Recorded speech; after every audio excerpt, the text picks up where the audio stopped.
Stand up, Nuggets Nation. Denver Sports presents the Mile High Hoops podcast with Zach By. Denver Sports is your home for the most Nuggets content. Now here's your host, Zach By. What is up, and welcome to another edition of the Mile High Hoops podcast. As always, I am your host, Zach By, and as always, I appreciate you spending a sliver of your busy day with me here on the podcast, reacting to an NBA Finals matchup that is set. Yes, the Denver Nuggets have their opponent. It is not the Boston Celtics. It is the Miami Heat, who somehow, some way, staved off elimination in Boston after losing 3 straight. They avoid the worst kind of history that you could ever hope to avoid, and that's being the answer to a trivia question, being the first NBA team ever to blow a 3-0 series lead.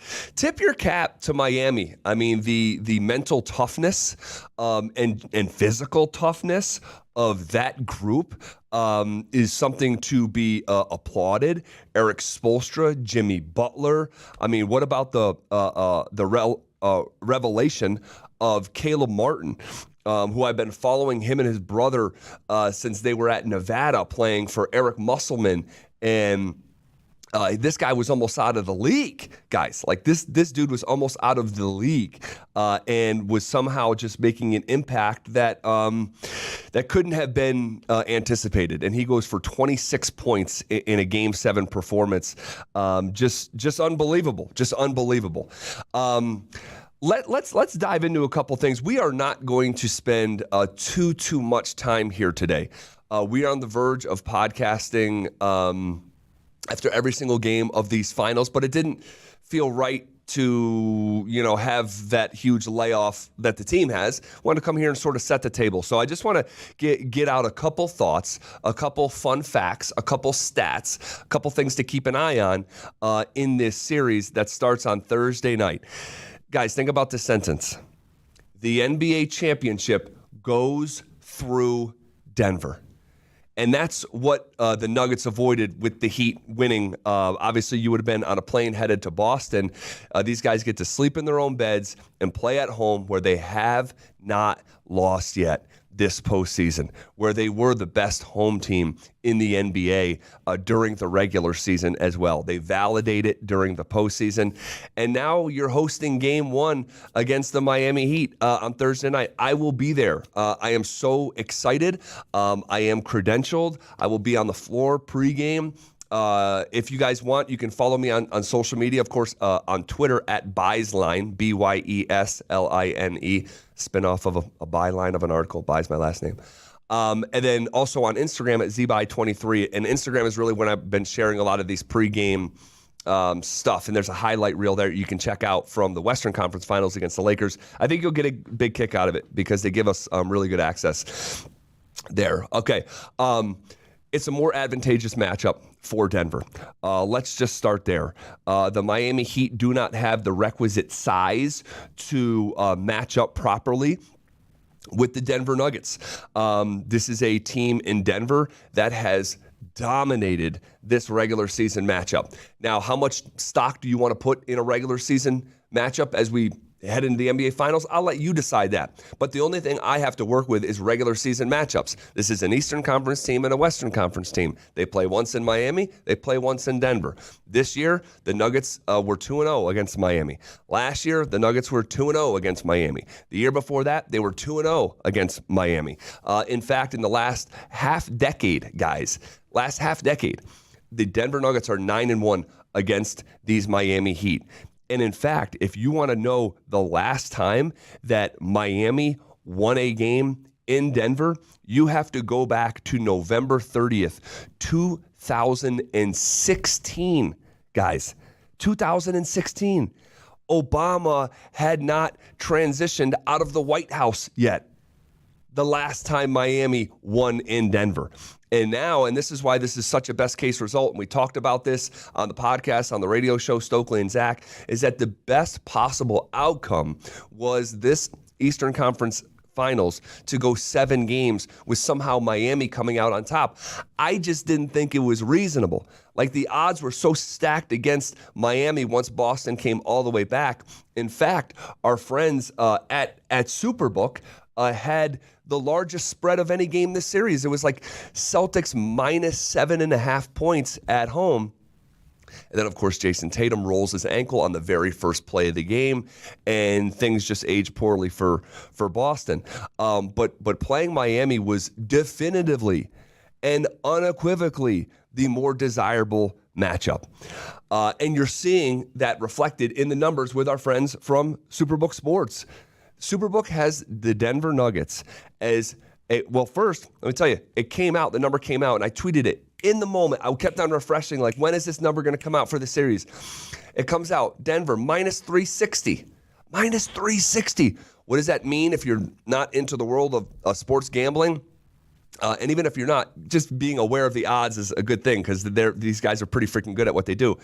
Minus 360 means that if you wanted to win $100, you would have to fork over $360 as a wager. And if the Nuggets won the series and you hit your bet, you get your $360 stake back, and your winnings is $100. $360 to win $100. If that doesn't sound like good odds to you, you're right. That doesn't sound like good odds. That's how much of a favorite the Nuggets are. But here's the kicker. About 15 minutes later, the number moved to minus 400, meaning they must have been already getting money on Denver at minus 360, so it's minus 400. Now you got to fork over $400 to win $100. That is a series odds that is typically reserved for the first round of the NBA Finals. Not even the second round, 4-1. Not even this. I mean, it'd be unusual. But for the NBA Finals, so I'm going to do some homework on it. But we are quite literally looking at one of the largest NBA Finals favorites in recent memory. So hopefully, I'll come back maybe with some a little bit of data where it stacks up. But I need to do that research. This is a matchup for Jokic where Miami simply does not have anything for them. At least now, no one has anything for Jokic, but at least in a Boston scenario, from a Celtics standpoint, it's like, okay, we can throw Al Horford on Jokic, at least a deterrent. Horford's a smart, savvy veteran center. You can throw a smaller defender on him and have Rob Williams, try to be a rim protector, one of the shot block leaders in the NBA, athletic center, playing off him, sort of free safety like Anthony Davis. Who knows if that would have worked, but it's a better plan than what I think Miami's going to throw at him, because when it comes to Bam Adebayo, who's an undersized, really good defender, but undersized nonetheless, Jokic is shooting 63% in the last 2 series when Bam Adebayo is the primary defender. That is noteworthy. Something that Miami also tries to do, and you saw it in Game 7, against Boston, is that they play zone. They're an NBA team that plays zone and is willing to play zone. The Nuggets are the wrong team to do that against. They have a supercomputer, 7-foot center who plays the center position, obviously. And if you're trying to bust up a zone, if you're like trying to design, like, what's the best case way to attack a zone? One, it's great passing, okay, and great shooting that will really bust up a zone really, really quickly, and that could happen. Like, that could take 3 minutes, and it could be like, oh my God, this is the wrong approach for Miami. But the other way, in addition to the obvious stuff, is playing out of either the center position or the high post, foul line, free throw line, extended elbow area, right? And if you have a smart player right in the middle of that zone, right in the teeth of things, and he has shooters around him, in which Jokic does, and if those shooters have the ability to play off the bounce and attack the basket and use those zone creases, because these guys are guarding spaces, right, in a zone, not a human. So if you have a supercomputer, greatest passer in the game, playing at the high post or out of the center spot, he is going to be able to find open shooters, or just attack. Because if they don't send a double at him, you just attack, or have like a sagging zone, helping off of those zone areas to Jokic. Jokic is going to kill you with his passing. But the thing is, with guys like KCP and Bruce Brown and Jamal Murray, and even Michael Porter Jr., to maybe a lesser degree in this category, is attacking off the bounce, using those creases that zone is naturally going to create off those Jokic passes, either knockdown threes, attacking the basket.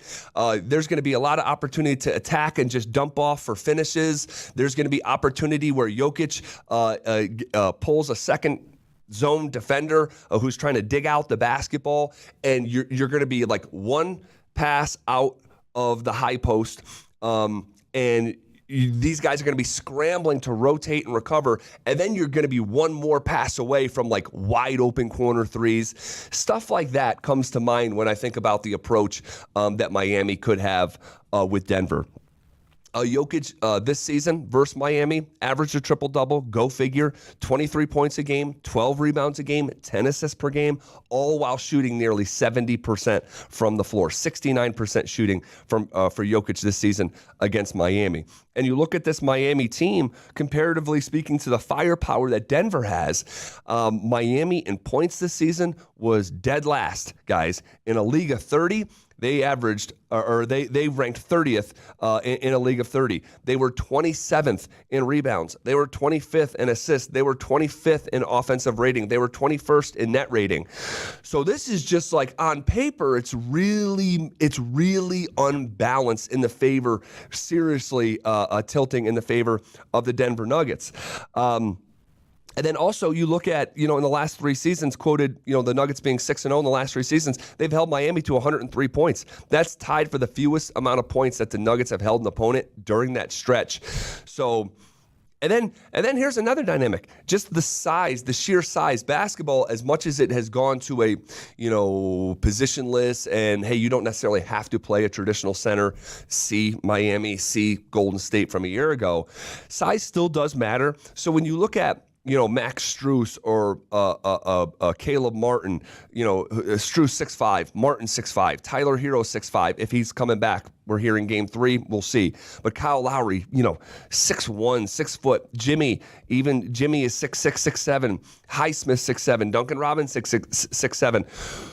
Who's going to match up with Michael Porter Jr., who's 6'10"? So you already have a crazy big center and size, disproportionate matchup at the center spot.